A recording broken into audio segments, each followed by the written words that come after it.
I came to this space because my 2 children were diagnosed with a rare genetic condition called pseudoxanthoma elasticum, and we have T-shirts that say PXE means never having to say pseudoxanthoma elasticum, which my kids made up when they were little. They were diagnosed in 1994.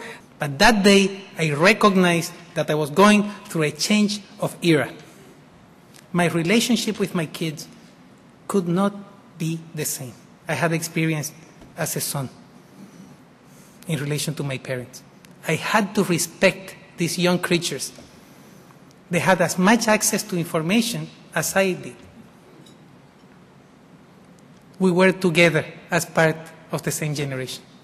This stuff is really hard. I mean, healthcare is not finance, so this is not about getting ATMs on the street. Healthcare is about measuring a whole person, understanding the whole person, and measuring health is very difficult. What I think one needs to do and think about when you think about innovation and you want to apply access as a filter, you really need to separate it out, and I'll talk about it in 2 ways. So innovation across the board, if you put access on all innovation, particularly the kind of innovation we're trying, I mean, everyone is interested here, you will squash innovation and you will not get that benefit, will never filter down to the full access to everyone.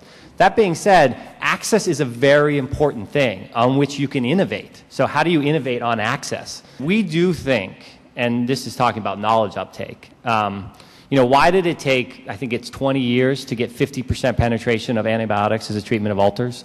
I mean, how is that possible in our country? I mean, it's crazy in terms of it's sort of the dissemination of standards of care.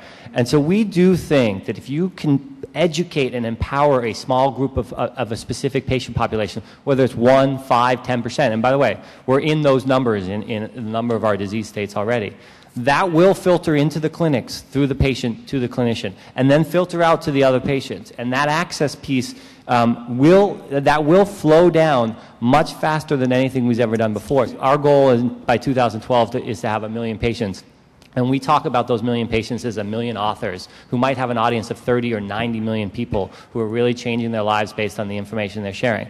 We're all really familiar with all these trends. The long tails, really excellent and important for health because all of us are going to be in some niche because of personalized medicine or because of a rare disease. What we're really looking for is how do we power these networks with our shared genomics. The incredible power of information ascending at the level it is, as well as genetics and genomics at the same time, another disruptive innovation in medicine. Both of those colliding will either collide and not do well, or will be able to power a whole new way of looking at medicine. Should we use cell phones in hospitals? Should we give our phone number to patients? Oh my God, should we ask for the email addresses? And if we do, what are we going to do after that? What if they call me? What if they email me?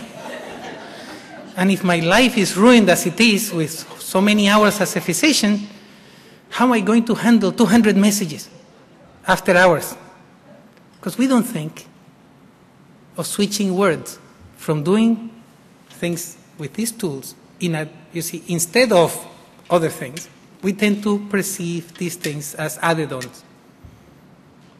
Oh my God, how am I going to answer 200 messages after, I finish my work at the hospital or at the clinic? Instead of, why don't we start protecting some time during the day to engage in electronic communications? My last parting thought, I think, is to share with you a very, very short story of my children when they were about 13 and 14 years old, eating dinner with us and our friends, Francis Collins, who's the guy who sequenced the human genome, and his wife Diane, who's the person who wrote the book on genetic counseling. We're having this very intense debate about all this stuff, cures and treatments and how to mitigate disease and the wars on various things. And the kids, after listening to this for about an hour, just were exasperated and put their hands on the table, both of them at the same time, and said, when you stop fighting disease and learn to live with it as we have, then you will make a mark.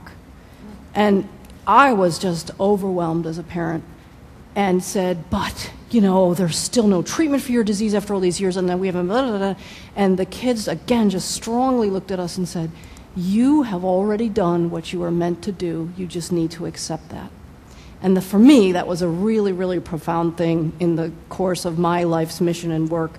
And I think it speaks volumes to all of us who strive to do something wonderful.